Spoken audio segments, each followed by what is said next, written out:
1 month ago, the entity known as the Silener shattered into fragments across the planet. Tonight, was sparked from reports millions of people are suddenly experiencing that.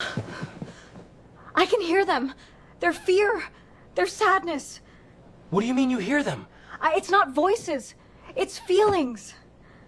It's too much! Authorities are confirming the emergence of millions of new echoes worldwide. Governments are now declaring a global state of emergency. Unregistered individuals must report to the nearest registration center. Failure to comply will result in containment. They're dangerous!